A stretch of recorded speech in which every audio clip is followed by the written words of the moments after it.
आप सभी को जय मसीह की। तो आइए हम परमेश्वर का वचन देखते हैं। नीति वचन 3 अध्याय उसका पहला वचन। हे मेरे पुत्र, मेरी शिक्षा को ना भूलना, अपने हृदय में मेरी आज्ञाओं को रखना। परमेश्वर का वचन कहता है कि हे मेरे पुत्र, मेरी शिक्षाओं को ना भूलना। जो परमेश्वर ने हमें शिक्षाएं दी हैं, जो हमारे घर से हमें शिक्षा मिलती है, जो हमारा परमेश्वर हमें शिक्षा देता है, जो परमेश्वर के भवन में जाके हमें आज्ञाएं मिलती हैं कि हमें इन पापों से दूर रहना चाहिए, हमें ये गलत कामों से दूर रहना चाहिए, हमें गाली नहीं देनी चाहिए, हमें व्यभिचार नहीं करना चाहिए, हमें हत्या नहीं करनी चाहिए, हमें ऐसे बुरे बुरे काम नहीं करने चाहिए। तो ये सारी आज्ञाओं को परमेश्वर का वचन कहता है कि अपने हृदय में रखना। हमें अपने अंदर, अपने मन में, अपने हृदय में ये सारी आज्ञाएं, ये परमेश्वर की सारी बातें हमें अपने अंदर क्या करनी चाहिए, रखना है, जिससे हम परमेश्वर के वचनों पर दृढ़ रह सकें, परमेश्वर के वचनों पर बने रह सकें। और आगे देखिए वचन क्या कहता है, क्योंकि ऐसा करने से तेरी आयु बढ़ेगी और तू अधिक कुशल से रहेगा। परमेश्वर का वचन कहता है क्योंकि ऐसा करने से तेरी आयु बढ़ेगी, हमारी उम्र बढ़ेगी। क्योंकि जो व्यक्ति पापी मनुष्य होता है ना, सचमुच उसका अंत भी बहुत ही जल्दी हो जाता है। तो परमेश्वर का वचन कहता है कि ऐसा करने से तुम्हारी आयु बढ़ेगी और तुम कुशल से रहोगे। सचमुच हम अगर परमेश्वर की आज्ञाओं को अपने हृदय में रख छोड़ेंगे तो सचमुच हम कुशल से रहेंगे, सुखी से रहेंगे, सुख रहेंगे। हमारे अंदर कोई निराशा नहीं होगी, हमारे अंदर बस क्या, खुशियाँ ही खुशियाँ होंगी। अगर परमेश्वर के वचनों के अनुसार हम, परमेश्वर की आज्ञाओं पर हम अगर चलते हैं तो सच में परमेश्वर का अनुग्रह भी हमारे जीवन में बहुतायत से होगा। और आगे देखिए वचन क्या कहता है, कृपया और सच्चाई तुझसे अलग ना होने पाए, वरन अपने आप वरन उसको अपना गले का हार बना लेना और अपनी हृदय रूपी पट्टियों पर लिखना। परमेश्वर का वचन कहता है कि कृपया और सच्चाई तुझसे अलग ना होने पाए। सच में जो कृपा और सच्चाई है वो हमारे अंदर होनी चाहिए। परमेश्वर कहता है कि तुम इसे अपने गले का हार बना लेना, मतलब हम इसे अपने अंदर समा लें, ताकि जो भी हमें देखें और जो भी हमारे साथ रहे उसे भी अनुभव हो कि ये व्यक्ति कैसा व्यक्ति है, इसके अंदर भी कोई भी पाप नहीं है, इसके अंदर कोई ऐसा गलत विचार नहीं है, वो हमारे अंदर होना चाहिए। और परमेश्वर का वचन कहता है वरन इसको अपने गले का हार बना लेना और अपनी हृदय रूपी पट्टियों पर लिख लेना। मतलब परमेश्वर का वचन कहता है कि अपनी हृदय रूपी पट्टियों पर लिखने का अर्थात कि हमें अपने मन में परमेश्वर की सारी आज्ञाओं को, सारी बातों को हमें अपने अंदर रखना है। हमें एक दूसरे के साथ भी हमें वैसा ही व्यवहार करना है कि जैसे परमेश्वर ने हमें सिखाया है। हमें परमेश्वर ने सिखाया है कि जब तुम्हें कोई बुरा बोले तो तुम उससे बुरा ना बोलो, जब तुम्हें कोई गाली दे तो तुम पलट कर उसे गाली ना दो। सचमुच हमें अपने आप को ऐसा बना लेना है। हमें परमेश्वर के वचनों को अपने हृदय रूपी पट्टियों पर लिख लेना है, अपने मन में बसा लेना है उन वचनों को। और आगे देखिए वचन क्या कहता है, तू अपने परमेश्वर और मनुष्य दोनों का अनुग्रह पाएगा और तू बुद्धिमान होगा। परमेश्वर का वचन कहता है तो तू अपने परमेश्वर और अपने मनुष्यों का दोनों का अनुग्रह पाएगा। सच में हम ऐसे करेंगे ना तो सच में परमेश्वर का भी अनुग्रह हम पर होगा और मनुष्य का भी, क्योंकि वो दोनों क्या होंगे, खुश हो जाएंगे। क्योंकि परमेश्वर भी खुश होगा कि ये मेरी आज्ञाओं को अपने हृदय में लेकर चलता है अभी भी, और मनुष्य इसलिए खुश होगा कि ये व्यक्ति कितना अच्छा व्यक्ति है, इसके अंदर कोई भी पाप नहीं है। वचन कहता है कि तू फिर अति बुद्धिमान होगा। सचमुच हम फिर क्या कहलाएंगे कि अति बुद्धिमान, कि समझदार व्यक्ति, एक अच्छा मनुष्य, एक समझदार मनुष्य हम कहलाएंगे। वचन कहता है कि तू अपनी समझ का सहारा ना लेना, वरन सहारा ना लेना वरन संपूर्ण मन से यहोवा पर भरोसा रखना। परमेश्वर का वचन कहता है कि तू अपनी समझ का सहारा ना लेना वरन संपूर्ण मन से यहोवा पर भरोसा रखना। सच में अगर हम किसी विपत्ति में भी पड़ते हैं या किसी परेशानी में होते हैं तो हमें अपनी समझ का सहारा नहीं लेना चाहिए, हमें अपने आप में बुद्धिमान नहीं होना चाहिए। कि परमेश्वर का वचन कहता है ना कि तू अपनी समझ का सहारा ना लेना। सच में हमें ऐसा नहीं करना चाहिए, हमें प्रेयर करनी चाहिए, हमें परमेश्वर से पूछना चाहिए, परमेश्वर से इजाज़त लेनी चाहिए कि परमेश्वर हम ये काम करने जा रहे हैं, हम किस रीति से करें, हम इस काम को करना चाहते हैं। तू हमें समझा, तू हमें सिखा, तू हमें बता हम किस रीति से इसे करें। वचन साफ कहता है कि वरन संपूर्ण मन से यहोवा पर भरोसा रखना। परमेश्वर पर भरोसा रखो। परमेश्वर तुम्हें सब बातों के लिए अगुवाई करता है। परमेश्वर हर एक बातों के लिए अगुवाई करता है। परमेश्वर हर एक बात हमें क्या करता है, सिखाता है कि जिस तरह हमें करना चाहिए, किस किस रीति से हमें करना चाहिए। और आगे देखिए वचन क्या कहता है, उसी को स्मरण करके सब काम करना, तब वह तेरे लिए सीधा मार्ग निकालेगा। परमेश्वर का वचन कहता है कि परमेश्वर को याद करके, परमेश्वर को स्मरण करके सब काम करना, तो परमेश्वर क्या करेगा, हमारे लिए सीधा मार्ग निकालेगा, एक सीधा रास्ता निकालेगा परमेश्वर हमारे लिए। बस परमेश्वर को स्मरण करके हमें काम करना चाहिए। अगर हम कुछ भी काम करना चाहें अपनी लाइफ में, अपने जीवन में, तो परमेश्वर को याद करके ज़रूर करें, तो परमेश्वर उस काम के लिए हमारे लिए सीधा मार्ग निकालेगा। परमेश्वर का अनुग्रह हम पर निरंतर होता है, क्योंकि परमेश्वर हमें देखता रहता है, अपने स्वर्ग से वो हमें देखता रहता है। उसकी नज़रें हम धर्मी मनुष्यों पर बनी रहती हैं। और आगे देखिए वचन क्या कहता है, अपनी दुष्टता में अपनी दृष्टि में बुद्धिमान ना होना, यहोवा का भय मानना और बुराई से अलग रहना। परमेश्वर का वचन कहता है कि अपनी दृष्टि में बुद्धिमान ना होना, अपनी समझ में तुम बुद्धिमान ना होना, यहोवा का भय मानना। परमेश्वर का भय, परमेश्वर का डर हमारे अंदर होना चाहिए सचमुच, क्योंकि वो महान परमेश्वर हैं। वो चाहे वो कुछ भी कर सकता है। परमेश्वर को जो अच्छा लगे आप वही करें अपने जीवन में। जो परमेश्वर को नहीं पसंद उस चीज़ों को छोड़ दो, उस चीज़ों को करना बंद कर दो जो परमेश्वर को नहीं पसंद। और आगे देखिए वचन कहता है कि और बुराई से अलग रहना। हमें बुराई से अलग रहना चाहिए। जो परमेश्वर ने हमें आज्ञा दी है, जो परमेश्वर ने हमें कहा है कि तुम बुराई से अलग रहना, यहोवा का भय मानना और बुराई से अलग रहना। हमें परमेश्वर का भय मानना है और बुराई से अलग रहना है। हर एक पापों से, हर एक वो जो दुष्ट के काम हैं उन सभी कामों से हमें अलग रहना है। और आगे देखिए वचन क्या कहता है, ऐसा करने से तेरी शरीर भला चंगा और तेरी हड्डियां पुष्ट रहेंगी। ऐसा करने से तेरा शरीर भला चंगा, मतलब हमारा शरीर स्वस्थ रहेगा। परमेश्वर का भय और बुराई से दूर रहने से हमारा शरीर क्या रहेगा, ऐसा करने से तेरा शरीर भला चंगा और हड्डियां तेरी पुष्ट रहेंगी।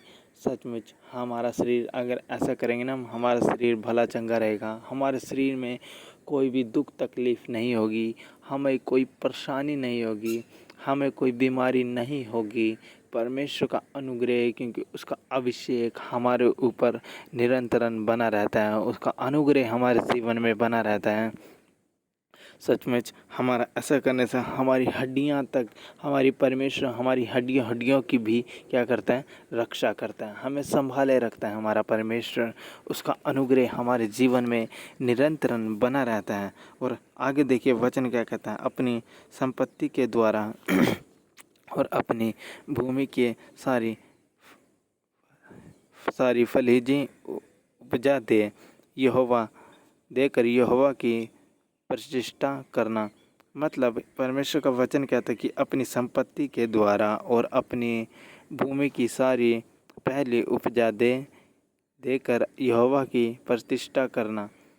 अपनी भूमि की उपजा मतलब परमेश्वर का वचन कहता है कि अपनी जो भी तेरी कमाई का दशमांश हो, जो तेरा कुछ घर में कोई तेरी खेती बाड़ी हो, तो परमेश्वर का वचन कहता है कि पहली उपजा का देकर यहोवा की दृष्टि में करना, मतलब परमेश्वर के भवन में देना अपनी पहली उपजा। लोग पहले के टाइम में, जिस समय प्रभु यीशु मसीह थे, तो लोग ये क्या करते थे, अपनी चीज़ों का भी दशमांश परमेश्वर के भवन में डालते थे।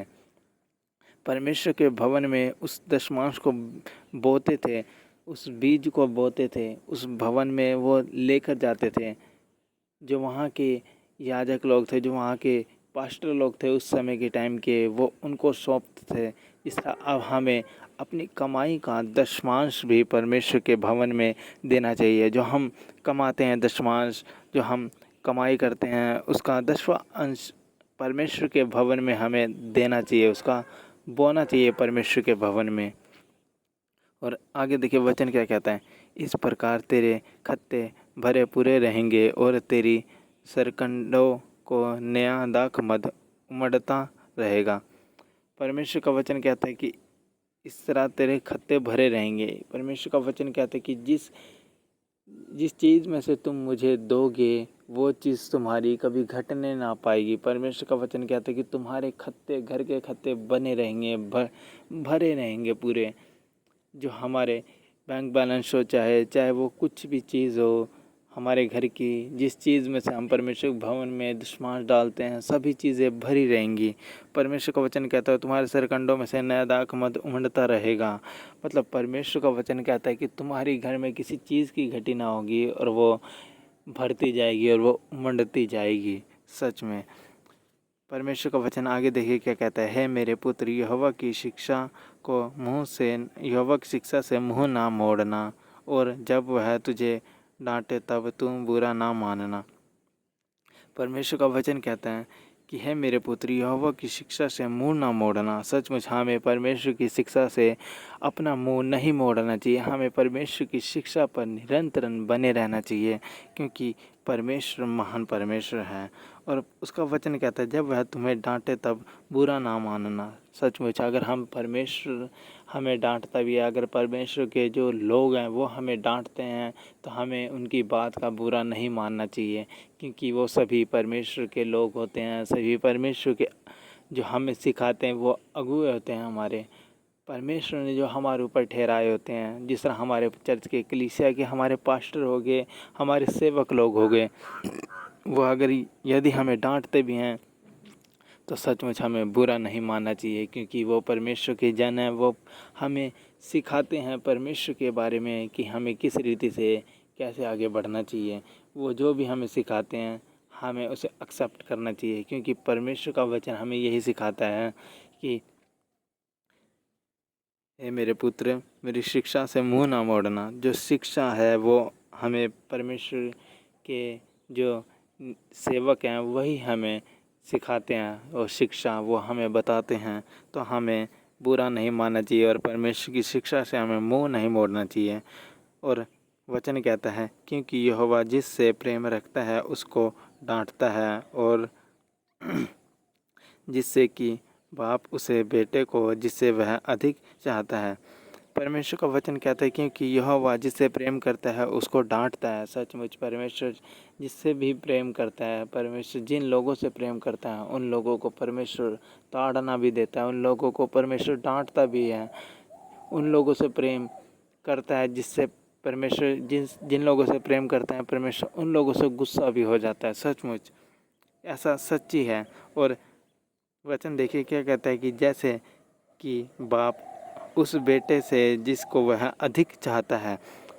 इस तरह संसार में अगर कोई बाप अपने बेटे को अधिक चाहता है तो उसे डांटेगा भी, उसे प्यार भी करेगा, उसे समझाएगा भी, उसे मारेगा भी कि तू ये गलत काम मत कर, तू ये ना कर, तू सीधा चल, अच्छे कामों को कर, तेरे जीवन में ऐसे बुरे बुरे काम ना हो। वो उसे सिखाएगा भी, वो उसे समझाएगा भी, वो उसे डांटेगा भी। परमेश्वर का वचन जैसे सिखाता है हमें, उसी रीति से परमेश्वर हमें समझाता है। और आगे देखिए वचन क्या कहता है, क्या ही धन्य है वह मनुष्य जो बुद्धि पाया और वह मनुष्य जो समझ प्राप्त करे। परमेश्वर का वचन कहता है कि धन्य है वह मनुष्य जो बुद्धि पाया है, जिसने समझ है, जिसके अंदर जिस व्यक्ति के अंदर समझ है, जो व्यक्ति हर एक गलत काम को, बुरे कामों को समझता है वो अच्छी रीति से कि क्या गलत है, क्या बुरा है, क्या हमें करना चाहिए, क्या नहीं करना चाहिए, वो व्यक्ति क्या है, धन्य है, क्योंकि वो समझ पाया है।